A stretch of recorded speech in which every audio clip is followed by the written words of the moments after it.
Tanzania tunasikitika sana kumetokea unyanyasaji kwa watoto wa kiume na wa kike, hususani wafanyakazi wa ndani.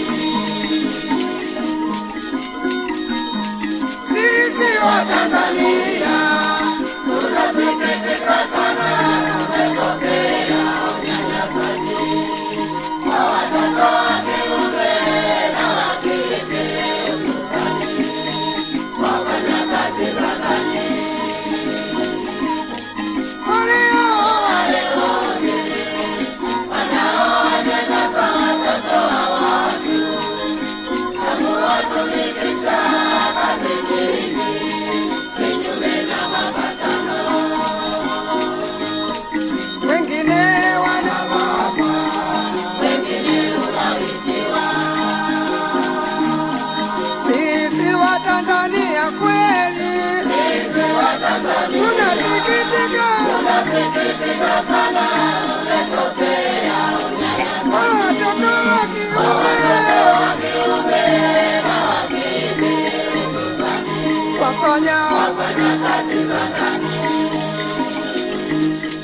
Sisi wa Tanzania jamani, sisi wa Tanzania tunasikitika sana umetokea unyanyasaji watoto wa kiume na wa kike, hususani wafanyakazi za ndani. Pole hao wale wote jamani, pole hao wale wanaonyanyasa watoto kwa kuwatumikisha kazi kinyume na mapatano, na wengine wanabakwa jamani, wengine hulawitiwa. Pole hao wale wote jamani,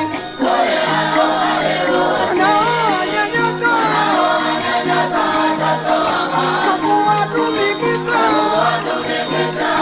kazi kinyume na mapatano, wengine wanabakwa jamani, wengine hulawitiwa.